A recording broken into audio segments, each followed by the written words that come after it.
السلام علیکم ورحمۃ اللہ وبرکاتہ۔ حامدن و مصلیہ اما بعد، درس قرآن و حدیث دینا سیکھیے کورس منعقدہ دار النافع تعلیم و تربیہ ایجوکیشنل کا یہ تیسرا سبق ہے، جس کا عنوان ہے مدرس کے ظاہری و باطنی اوصاف۔ شرکا، مدرس محض ایک استاد نہیں ہے بلکہ دین اسلام کا نمائندہ ہوتا ہے۔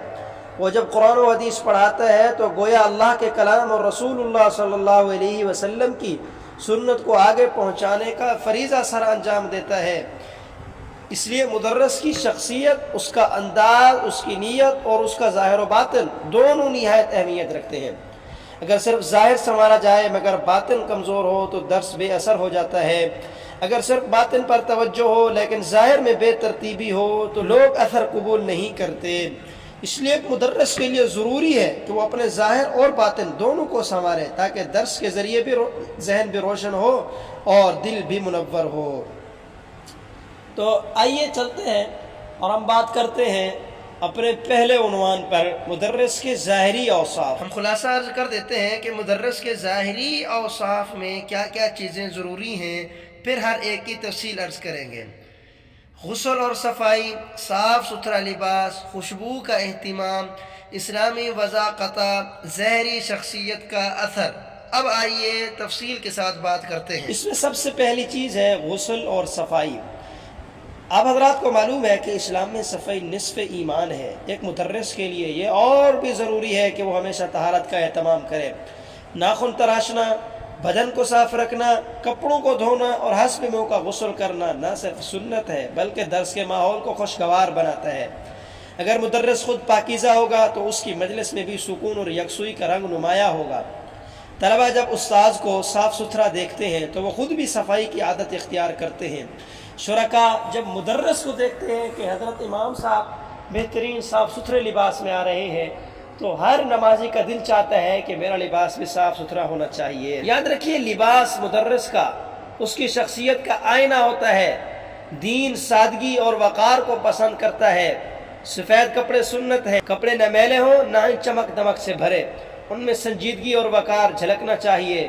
بالکل رنگین انداز کے کپڑے بھی نہ ہوں، کڑھائی والے زیادہ تو خوشنما انداز والے بھی کپڑے نہ ہوں، سادہ اور باوقار کپڑے ہونے چاہیے تاکہ دیکھنے والا سمجھ جائے کہ یہ شخص دین کا نمائندہ ہے۔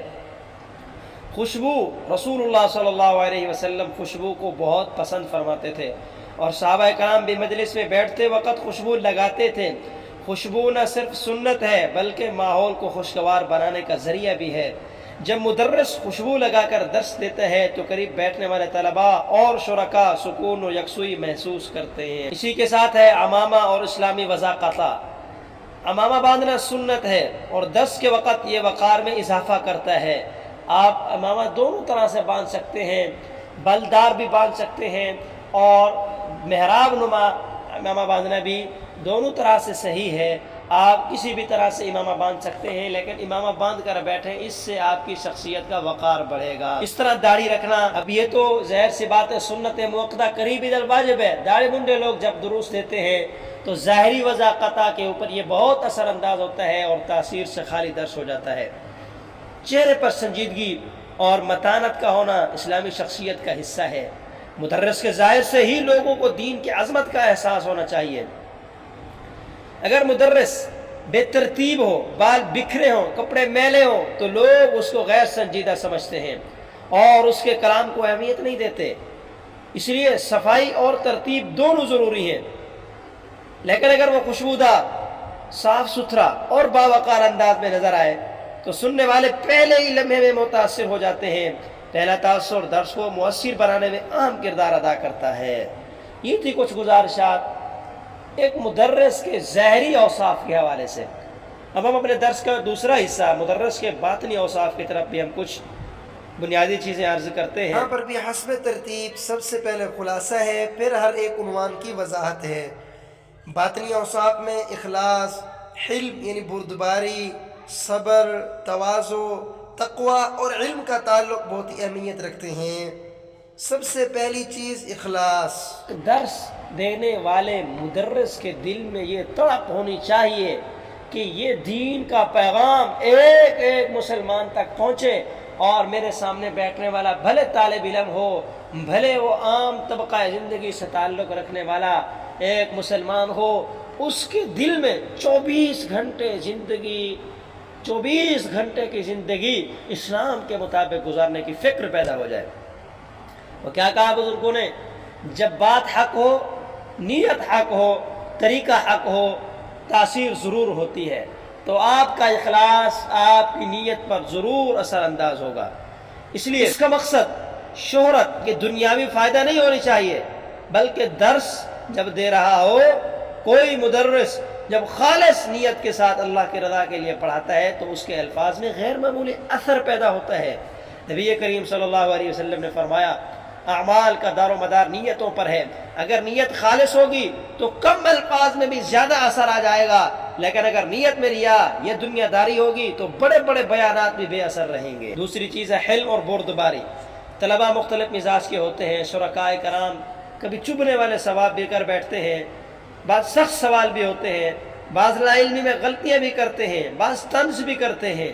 اگر مدرس غصے کا مظاہرہ کرے تو لوگ دور بھاگ جاتے ہیں، لیکن اگر وہ نرمی اور حلم کے ساتھ جواب دے تو دل جیت لیتا ہے۔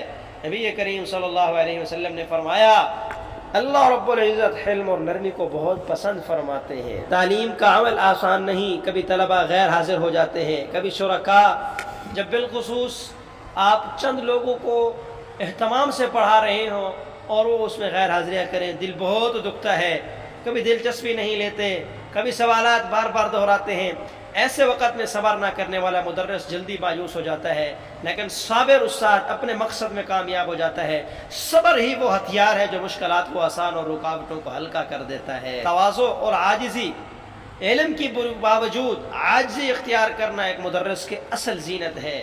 تکبر علم کو بے برکت بنا دیتا ہے، جبکہ تواضع علم کو نورانی اور اثر انگیز کر دیتا ہے۔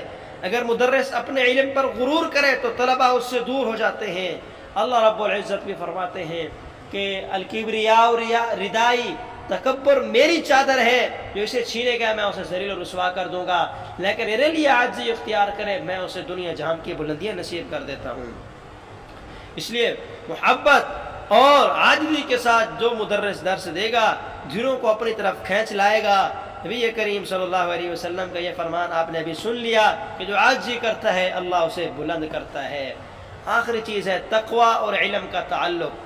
تقوی ایک مدرس کا سب سے بڑا زیور ہے۔ تقوی کا مطلب ہے انسان ہر وقت اپنے آپ کو اللہ کی نگرانی میں رکھے۔ جب انسان کو خلوت میں بھی اللہ کا خوف ہوگا، جلوت میں بھی اللہ کا خوف ہوگا، تنہائی میں بھی وہ اللہ سے ایسے ہی ڈرے گا جیسا کہ وہ لوگوں کے سامنے ڈرے گا۔ اگر ہماری خلوتیں اور جلوتیں اللہ سے ڈرنے کے بارے میں ایک طرح کی ہو جائیں، انشاءاللہ ہمارے یہ دیے جانے والے دروس اپنے اثر ضرور دکھائیں گے۔